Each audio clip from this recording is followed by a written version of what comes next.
Good morning, everybody. Welcome to day 2 of the Soul Purpose Summit. I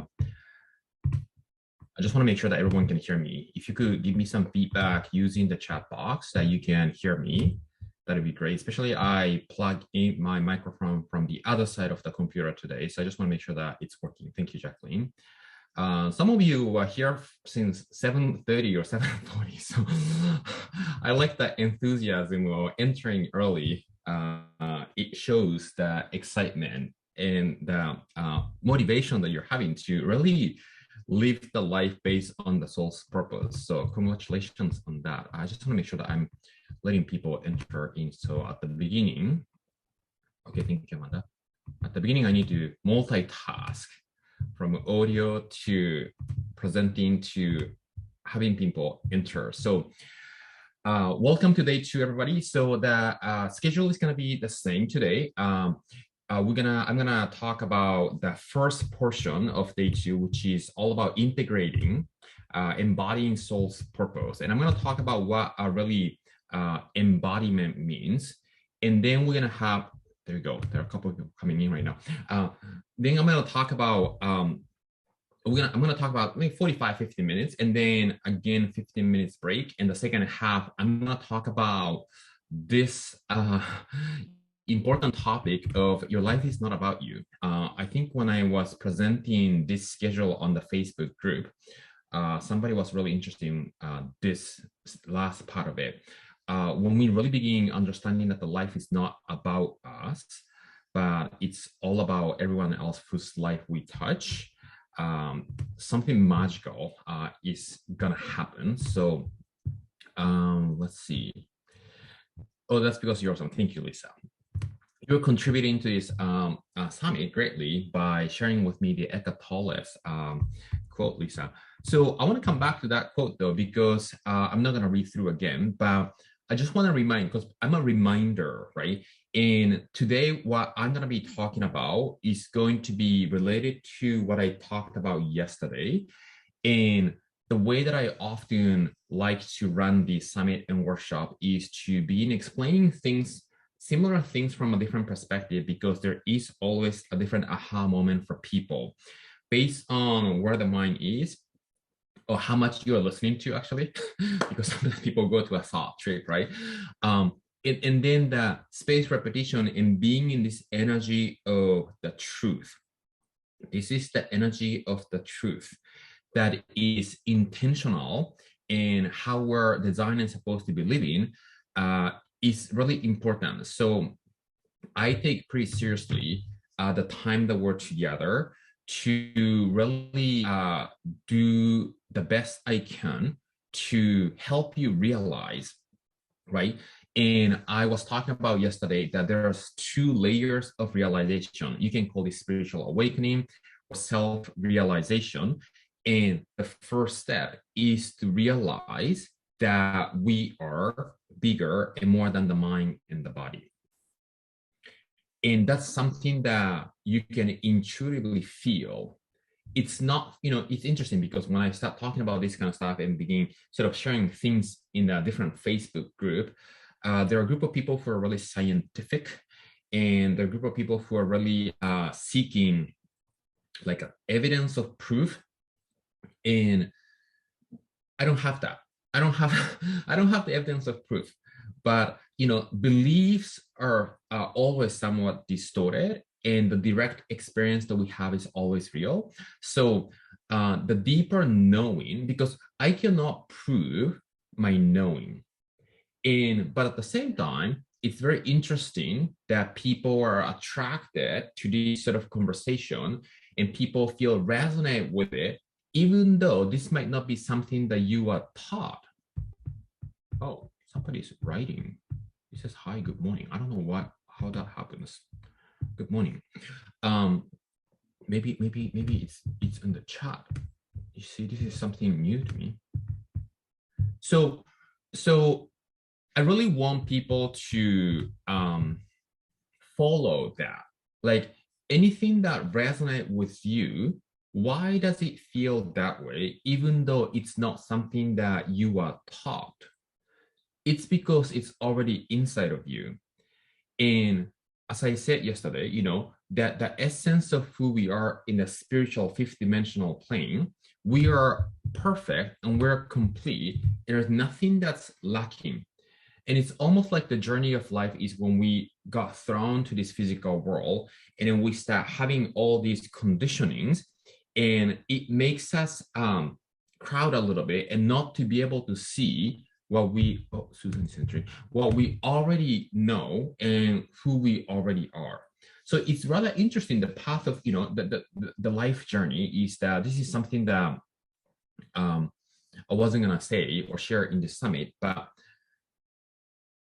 a lot of people, if not almost everybody, has some sort of like a traumatic stuff or something, some incidents that happened in the past that is holding us back. I'm going to talk about more a little bit though. And, those are contrasts, low polarity, right? There are people who are not feeling love. There are people who are feeling like betrayed in the past. There are all kinds of emotional stuff that we had in the past that cause us to feel disempowered or not fully worthy enough about ourselves, right? And it's very interesting because I think all those things that happen in our life is just perfect. And you might not like that idea that is perfect because it wasn't pleasant and it wasn't joyful. But here's the thing. One thing that somebody said to me in the past, that only because you have something to forgive, you can experience the art of forgiveness, right? So it's very interesting. If you haven't experienced any challenges or fear or struggle, we end up not appreciating love and joy. So, one of the universal law is law of polarity. And my favorite law of polarity is darkness and light, right? So what if the soul that arrived on this planet is light, right? And then through the programming that I talked about yesterday, the development of the self, because we're genetically and environmentally conditioned program, right? That programming start covering that light, and the light becomes dimmer, dimmer, and dimmer, darker, darker, right? And then I think the process of spiritual awakening and self-realization is to notice that, oh, that feeling that I have, the concept of self, that who I think I am, is not my real essential part of us. And to understand that there's a bigger version of us, which is the first layer. And then the second layer is to begin peeling off all those conditionings and programming so we can bring the lights back to go back to where we came from, which is the state of infant, that is perfect and complete, that you do not want to ask to change anything. Yeah. So it's very interesting because I feel like the more we spend time on this earth, which is, we can call it aging, right? It is a journey to go back to where we came from, And that is the process of wholeness. I'm going to talk more about the oneness and wholeness. But so coming back to Eckhart Tolle's quote, I think that the journey is that people are realizing and noticing that there's more, and people are seeing the gap between what's out there and what we're feeling deep inside, and the awakening is happening. But many people haven't discovered quite fully how to integrate it. So that's why, and here's the thing, my invitation is that I like to invite people to stop calling the physical world your reality. And what I mean by that is that, there is this habitual pattern of, okay, I'm doing my spiritual work, I'm doing my meditation, and I'm centered, I'm calm, okay, I'm good. And then there's a reality in the physical world, right? Something that I have been really emphasizing in the work that I do and the group of people that I work with is when we truly understand that the law of perpetual transmutation of energy, which is your thought and whatever you imagine in your mind, and then when you impress that upon your subconscious, so you can shift the vibrational frequency in the body, in your subconscious mind, that is always the seed and the cause of what we manifest in the physical world. Then what is real reality? Because the outside world is an effect and a symbol of what we thought about, what we imagine, and how we vibrated energetically inside. So I think, like a lot of people talk about, spiritual self-development pioneers, like you are the creator. This is what it really means to be a creator. Because if you're creating a picture in your mind,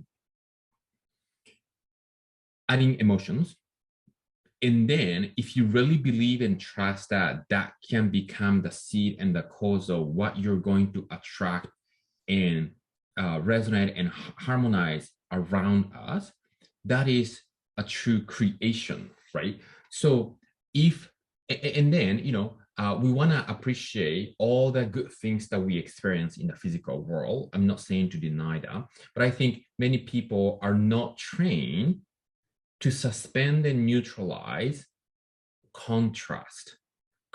We call this contrast when things are going not the way that we wants to be seen. Like a negativity, a disempowerment, that is going to be around us because there's gonna be, the law of rhythm, there's an up and down. And as I said, law of polarity, there's always gonna be some contrast. But I think when the contrast shows up in the outside world, it's really about reminding ourselves that that is caused by my past thinking, my past vibration, and not to put energy into it. And I think because the way that we're living every single day or program to focus on the 5 sensory physical world is so dominant and strong. And although we like the idea of meditating and visualizing and wanting to believe the manifestation process, I don't think most people are living in that 4th dimension enough. And when something happens in our life, we get sidetracked by that physical evidence. And the skill set that I work with people in the programs or coachings that I do is to truly shift the priority coming from who we truly are, and then to understand that the outside physical world is a historical document or past 4th dimension. And in order to manifest what we want in the outside, we're not going to be fighting against the existing reality in the physical world. This comes from actually Buckminster Fuller quotes. But to dive deeper into the 4th dimension and to shift the cause of it. Yeah. So today I'm going to be talking about embodying soul's purpose, and then what does it mean to be in the purpose, in action, in the physical world. I don't know who wrote this. Hi, Yuki, good morning, man. I don't know why this is going here, but that's okay. Maybe I can change that by changing to whiteboard. There you go. Okay, I'm going to review what we talked about yesterday a little bit and then go a little bit deeper. And then whenever you have a comment or some quick question, you can use the chat box. I just want to make sure that I have my attention to the chat box too. Okay, so yesterday I introduced everybody the roadmap to wholeness. We are, oh, there we go. The 5D is the spiritual dimension where the soul resides. The 4D is the intellectual, psychological dimension where the mind is. And the 3D is the physical world where, well, I'm just gonna do physical. because if I say body, it gets a little bit confused.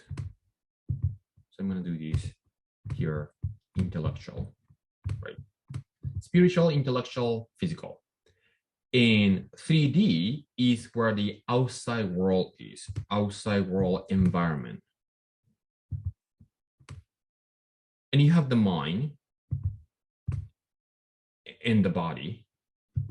Your conscious mind thinks, your subconscious mind feels.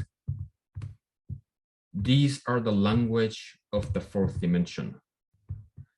The 3D physical world, the language is your five senses. This 5S is five senses, 5D is fifth dimension.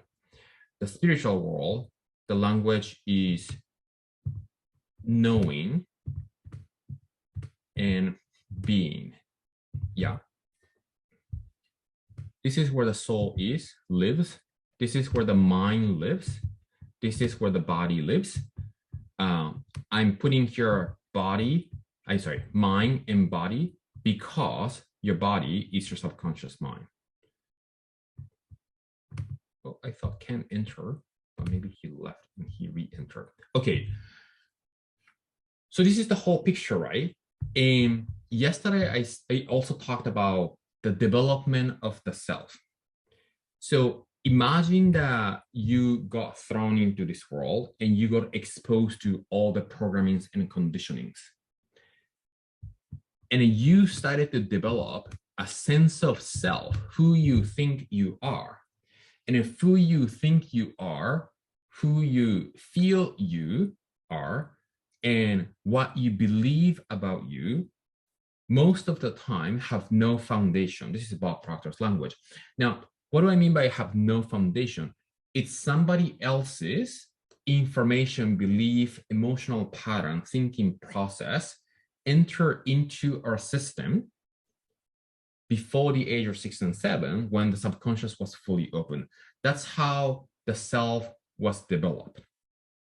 So the habitual pattern that we have, things that we're good at, things that we feel like it's a weakness of us, the tendency to feel anxious about, the tendency to feel anger, what drives you, all those will enter into our system and started to form a sense of self, who we think we are, who we feel we are in an early stage of life through genetic and environmental conditioning. And those informations are not you, because you are the soul. And this is the dimension of the soul, right? And this is where we want to focus on. The self, the dimension of the self, the dimension of the self. And then, when you sort of go after different spiritual teachers, they may use the term soul or self or the mind, consciousness a little bit differently. So I'll do my best to explain how I use it.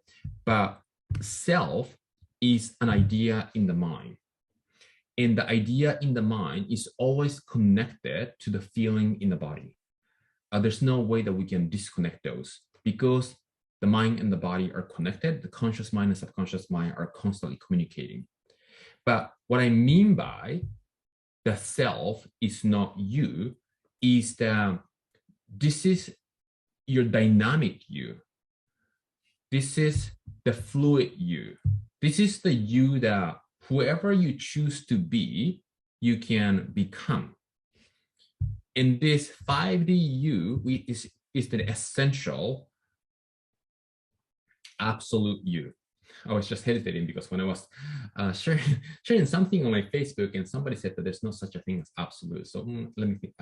That made me think about it. But yeah, let's just call it essential you. But I think soul is absolute. It's not changeable.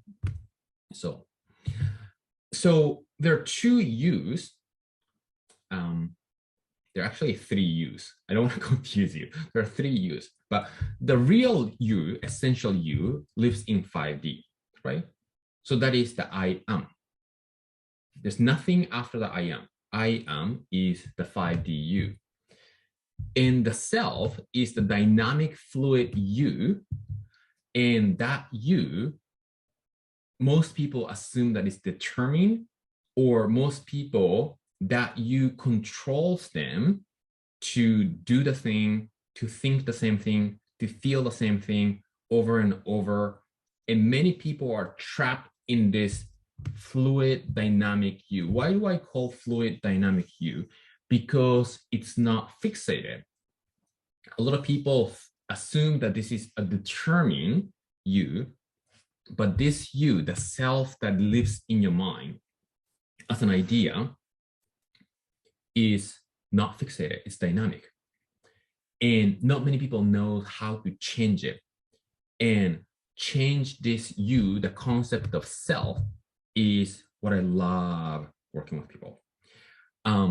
So, I know you're watching this, and I don't know what everyone is doing, but I want you to take a moment to close your eyes, unless you're driving. I want you to close your eyes.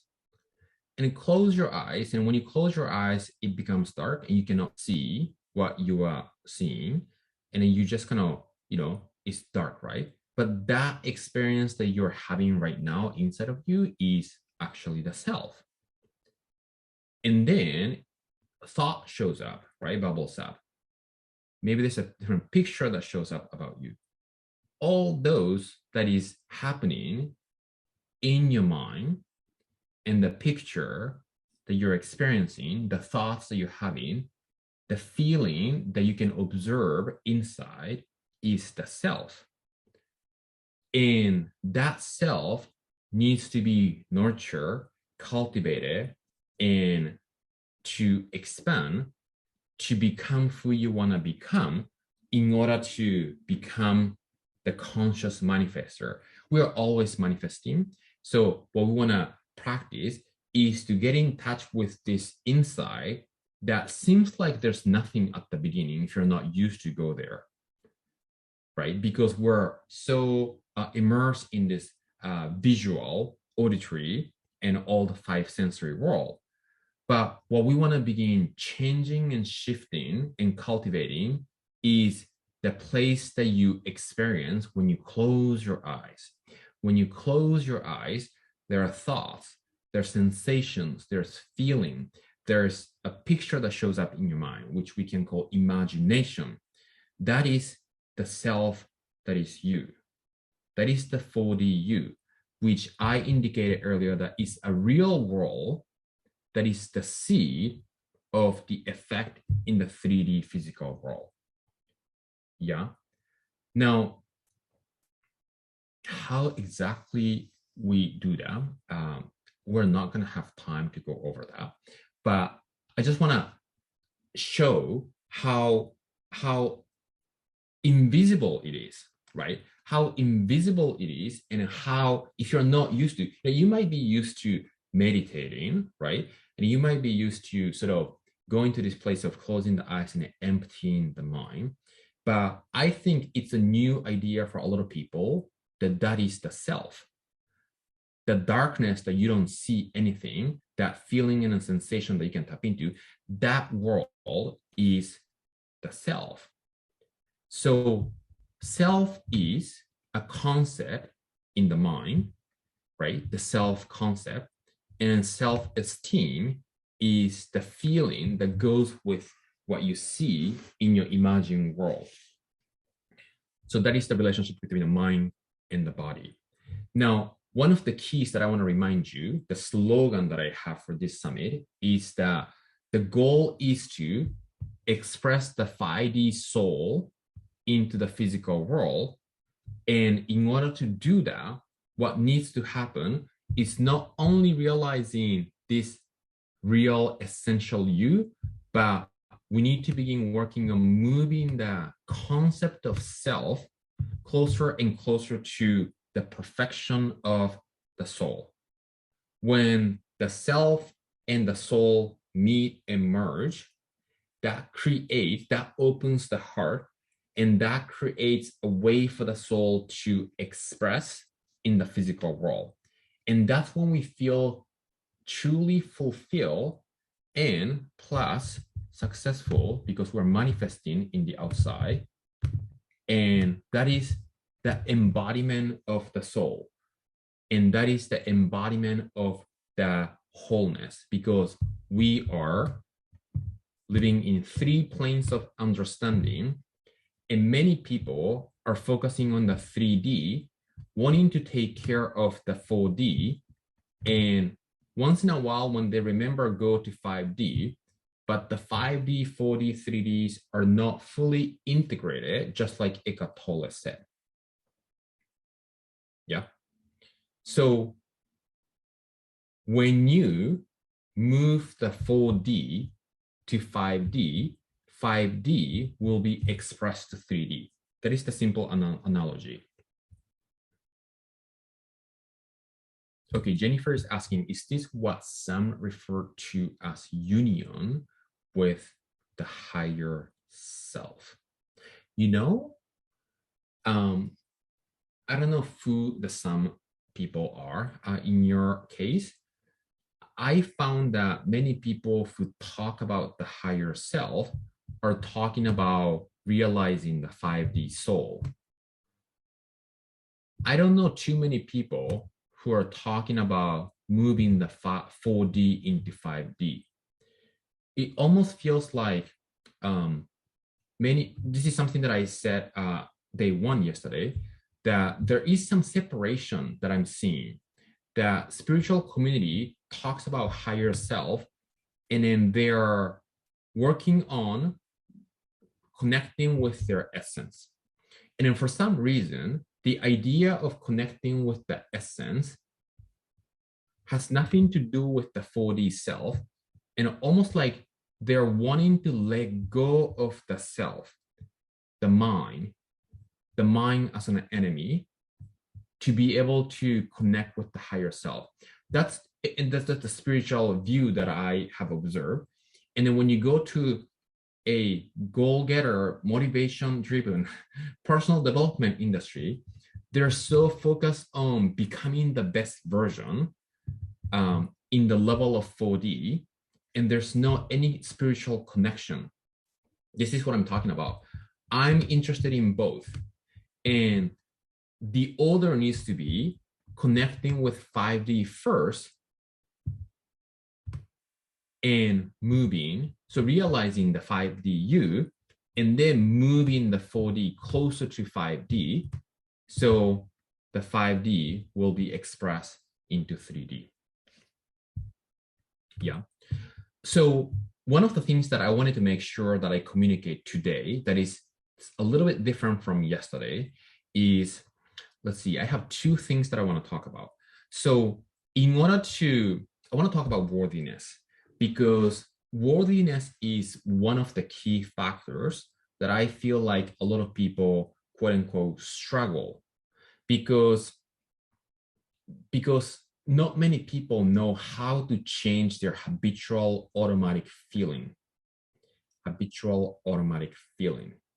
So as I said earlier, the sense of worthiness is the feeling in the body, and it's in the subconscious mind. Feeling is not in your conscious mind. It's not in your mind, but in your subconscious mind. It is not in your head, but it's in your body.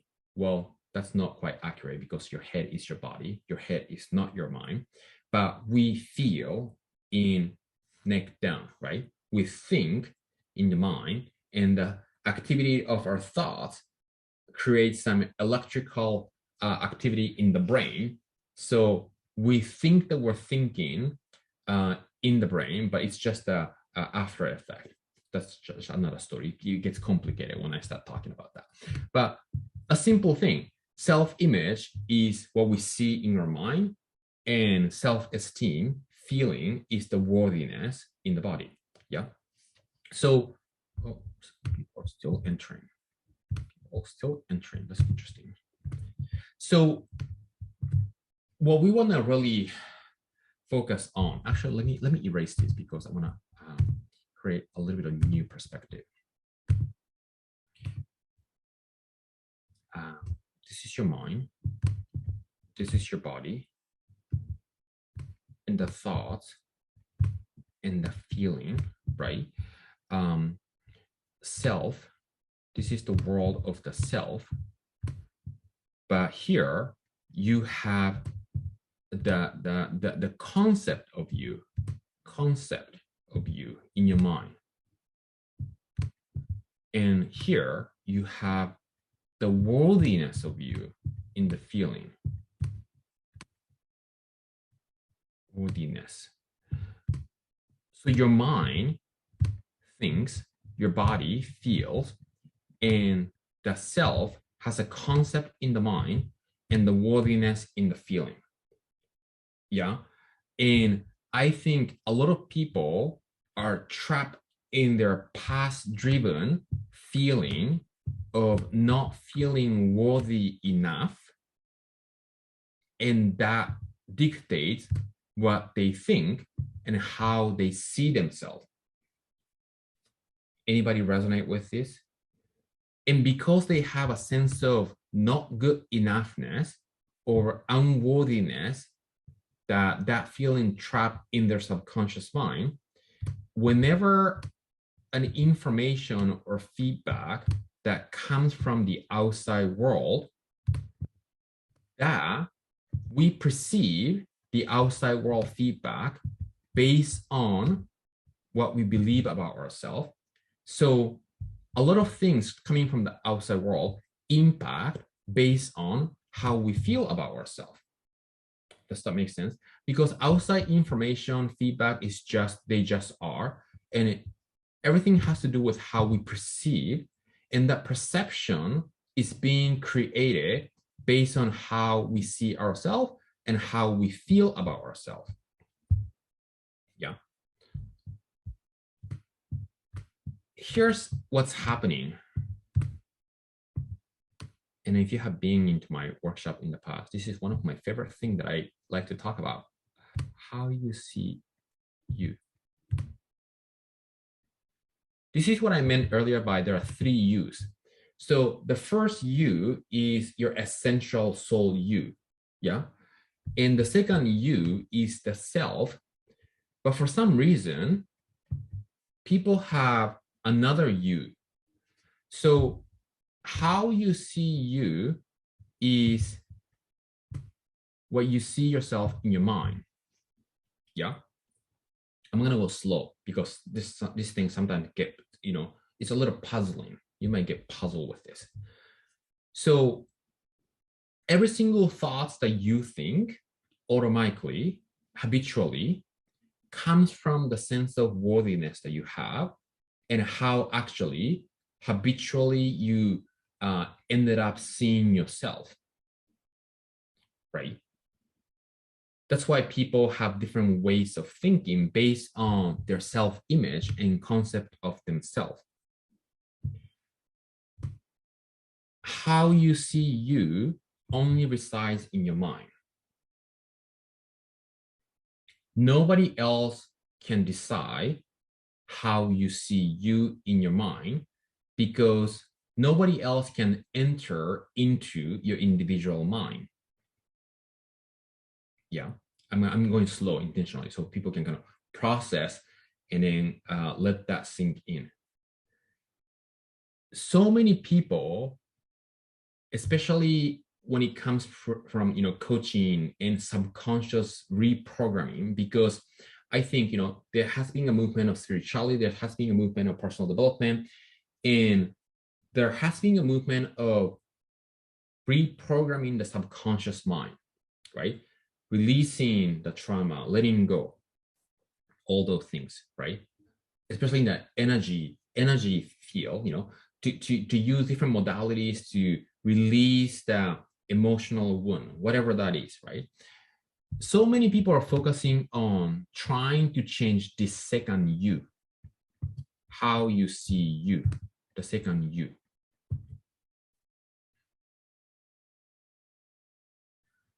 But what I found much more effective is to change how you see in your mind.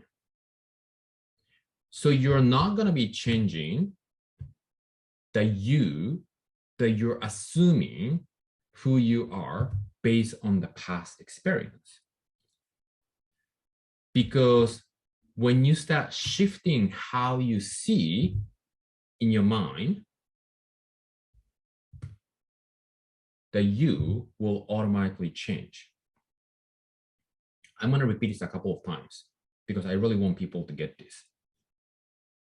Let me make a little bit more specific. Earlier, I said that many people have sort of like a past traumatic stuff, which I think is true, right? And then there's no past or future, there's only present moment. So when that happened in the past, it was the present moment, but nevertheless, that feeling might be nested in your subconscious mind, and that sense of worthiness might be in your body, right? And that might be true. But one of the things that I wanted to mention is that, yes, I cannot generalize the whole thing because there's different levels of intensity. But as a mechanism wise,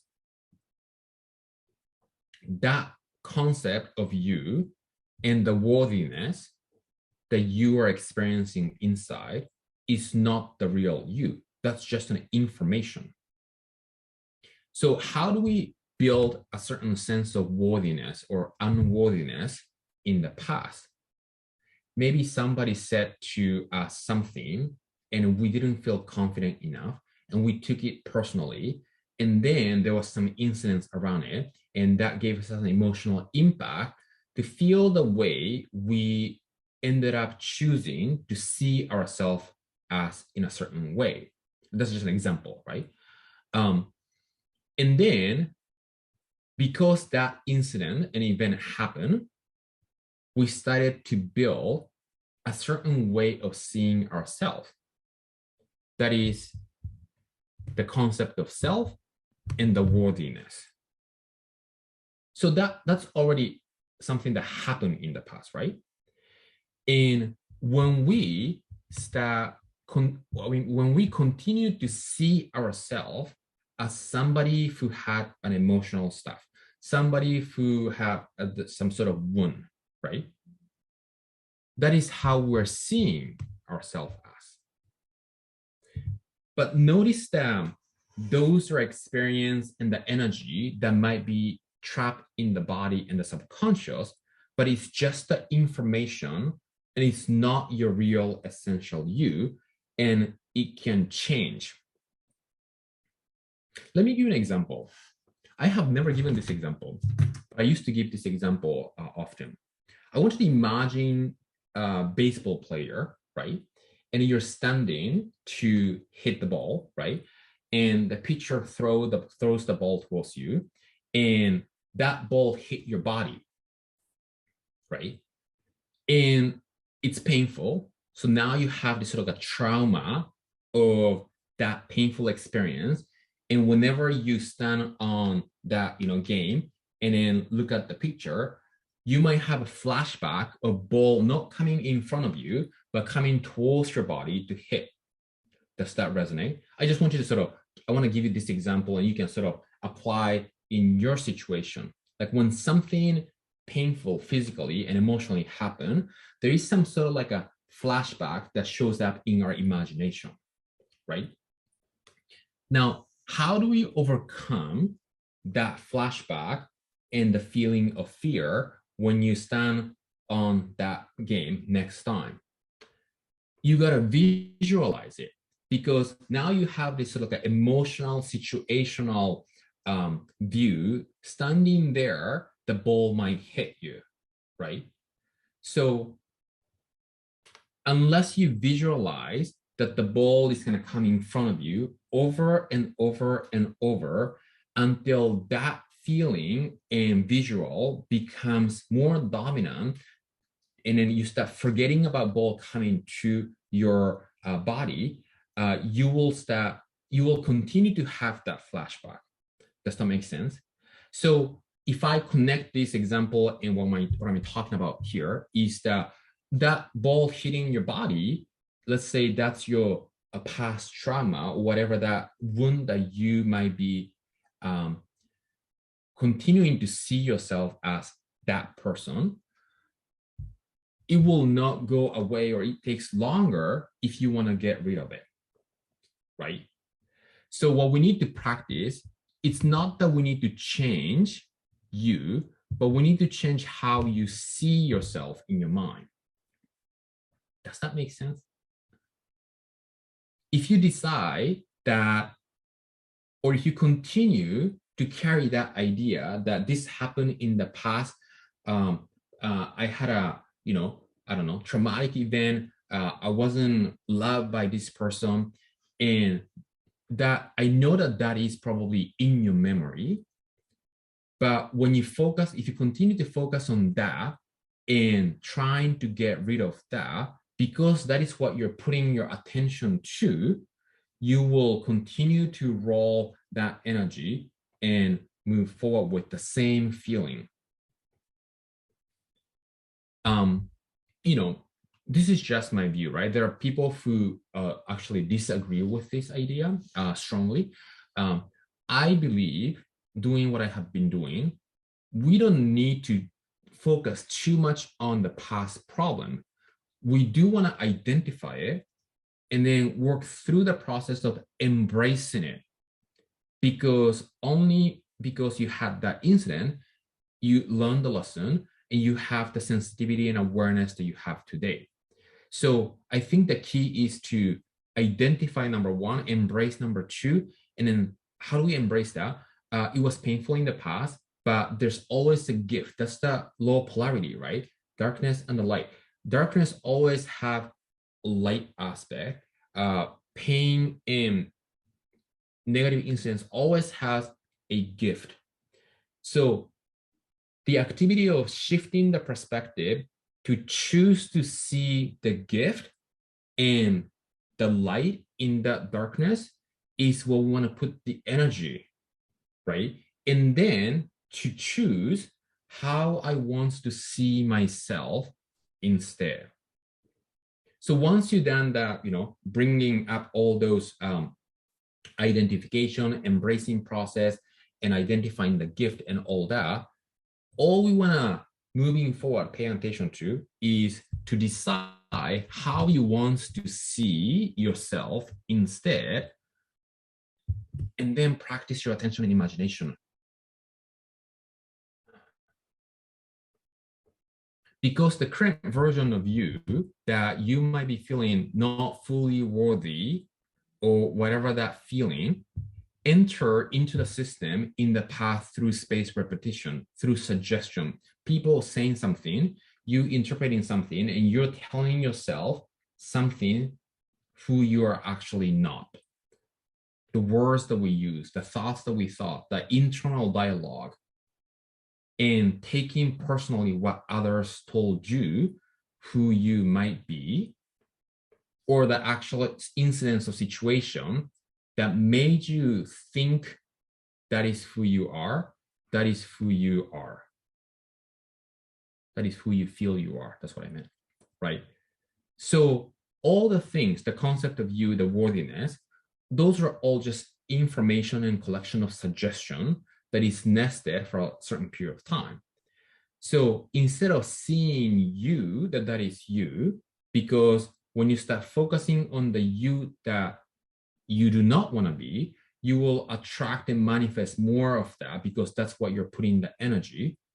So if you want to let go and release a part of you, this is very important, because a lot of people are trapped in this vicious cycle of trying to get rid of what they do not want.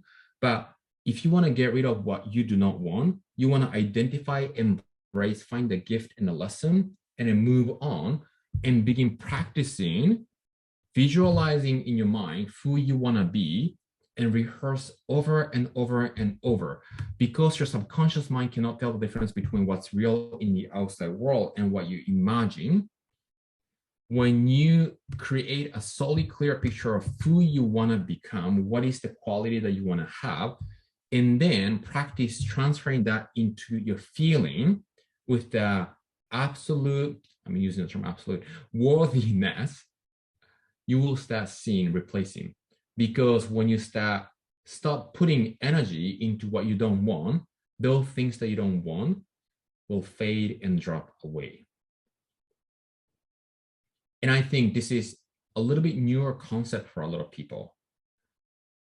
And this is something that I can assure. I do get some sort of resistance around this idea, especially those from areas, the spiritual community and people who are more the energy work for some reason. But I can assure that people who are resistant has never entertained their imagination enough to their worthy ideal.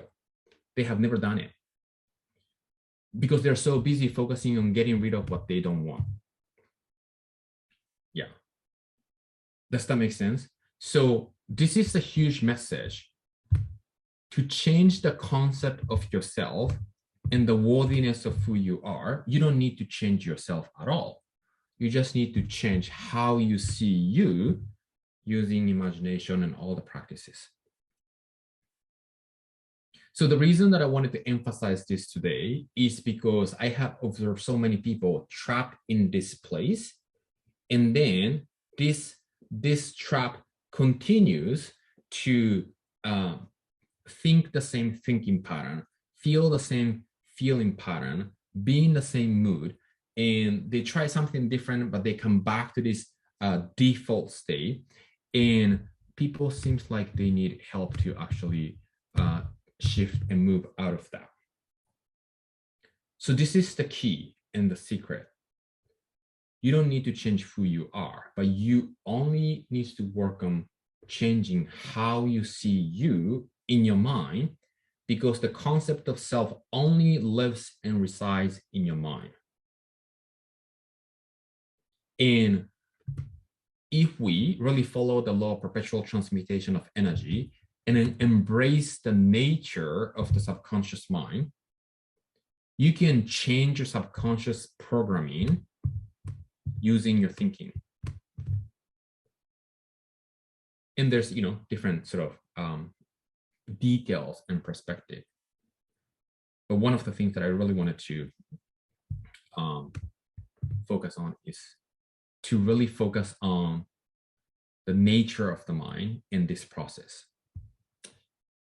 Okay, so then I say, this is valuable. This is absolutely valuable. Tell everybody, because I want people to know. Jennifer, what are you saying? You're saying in energy healing, I have worked with trapped emotions, which cause a lot of issues. Emotions and feelings, I guess. I got rid of trapped emotions. My thoughts have changed, which I think is similar to what you're saying. Yeah. Yes, I do believe that.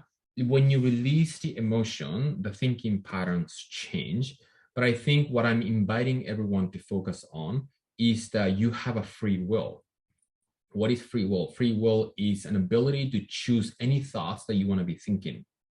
So as I said earlier, it really depends on the intensity, right? Intensity of where you are with the whole thing.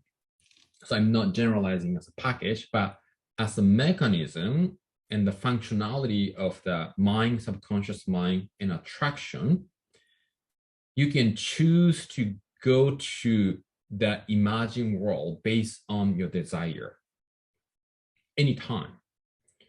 And because people do not have the habit of living in the fourth dimension, that empower fourth dimension, where the goals are met, where the desires are fulfilled, and making that more natural than the physical world. Not many people are programmed to live that way.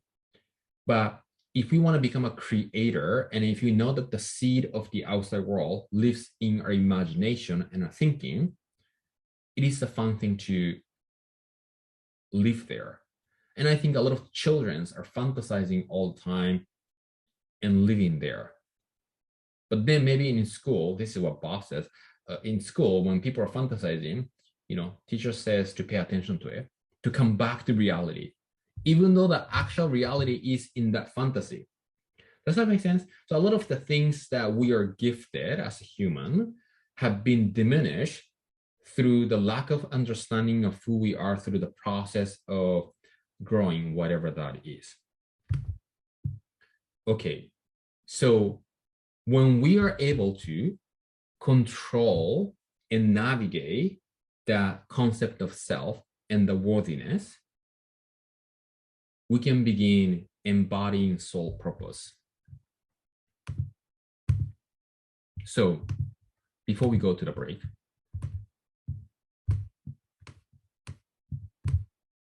5D, 4D,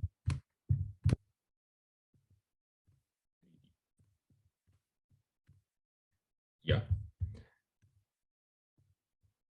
self, soul, and physical world. Well, Jacqueline is saying, can you repeat that? Can I repeat what?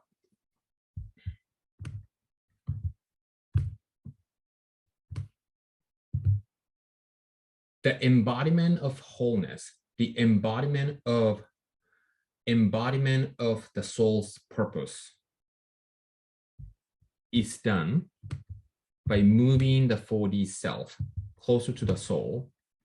Only then the soul will be expressed, soul's purpose will be expressed in the physical world. So what is your soul purpose? The soul's purpose is this urge of the soul deep within you wanting expression. So anything that you desire, anything that you want more of, anything that gives you a sense of freedom, removing all the limits, that is where we want to be. And my understanding of the purpose of the soul arriving on this earth is to craft the gift within, like what is unique to you, because the mechanism of nature, the world, is everyone is the same, but I also know that the soul has its unique voice, each one of us. Otherwise, we wouldn't have any individualization, right? So what is the gift that we can craft within? And then that's the first layer of the purpose. And then fully expressing that gift to touch other people is the second layer of the purpose. And this is what I'm going to talk about later after the break, focusing on the purpose and then talking about life is not about you. And when you start really embodying that idea that life is not about you, everything that you're seeking will start flowing towards you. So I just want to remind here, right? So the whole content and the topic of this weekend is to bring and express the soul desire into the physical world. In order to do that, after realizing that we're an essential being, the work that needs to be done is to move the concept of self closer and closer towards the soul, the energy of the soul. Okay, let's take 15 minutes break. So right now it's 8:55 Pacific Standard Time. We're gonna come back to 9:10 to cover the second portion of the day 2.